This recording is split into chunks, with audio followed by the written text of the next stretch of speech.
if a company's going to get old and be a dinosaur and it's entrenched and it's bureaucratic, why should we worry about it? Like, why don't we just take our capital, pull it out of that company, let them collapse and put the money into, buzzy startup ventures or something new or somebody that's got the act better. And I, again, have a point of view on this, but I'd be very interested in your perspective. I'd be interested on Eve's perspective as well. I'll start with this in the sense that, for me, I'm asking myself this question quite often with our company strategizer. Why are we helping big, large companies innovate? Is it to help them grow more, to have a better return, to please their shareholders? No.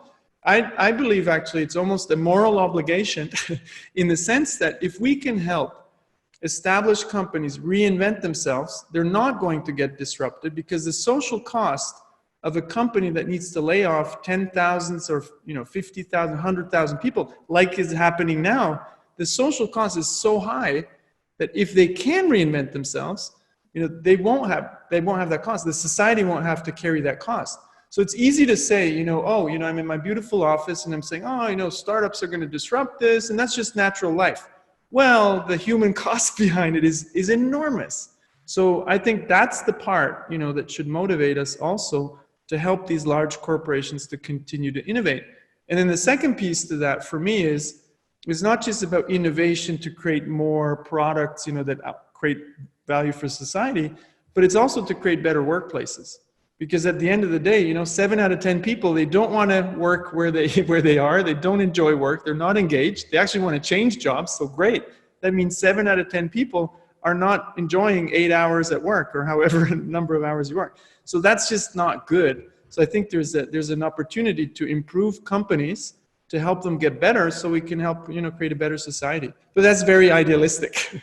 Well, and I'll go back to Penrose again. If you look at these combinations of scarce and valuable resources that are part of the big company asset base, right? And it's human beings with idiosyncratic, unique skills and abilities. It's communities that have coalesced around a particular, category of capabilities. And all those things, as you said, and I guess I wouldn't focus so much on the social cost when I look at them, but there is this sort of enormous loss of societal capability. And I love startups. I think startups are fantastic, but startups in many cases don't scale. Startups can't afford the kind of traditional investments in personal development and the creation of great workspaces and, things like, diversity of thought and lifting people out of poverty and that kind of thing. I mean, they can do some of that, and some of them succeed remarkably, but the vast majority don't. I mean, the vast majority of small businesses, stay small. and so to get scale, to get scope, to have the kind of returns that allow those longer term investments, I think is hard. And that brings me to my second kind of concern when you say, oh, well, that's just, these companies are just disposable. They are among the few actors in society that, when properly managed, can actually take a longer term perspective. So one of the companies I've been drawn to is Corning.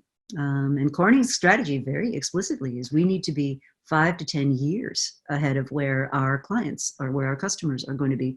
And they have a set of procedures, the policies that fit into that. So it is still possible to join Corning and have a 40-year career there. It is possible to have very strongly held beliefs, but be willing to change your mind about those strongly held beliefs when the new evidence comes in. And I was chatting to their CEO some months back, and I said, well, how do you make these decisions? Like, what data do you use, whatever? And he said, what we do is, over many years of trial and error and effort and experimentation, we develop judgment. So this isn't a spreadsheet. This isn't a PowerPoint. This isn't dancing balonies on a whatever. It's judgment. It's that pattern recognition and that sense of what could be a big win now. And so I think I would make the case for the mature company. Now, not all mature companies. Some of them are, abysmally abusive places that should be put out of their misery. And I'm fine with those going away. But there, a lot of companies have gems hidden in there and so forth.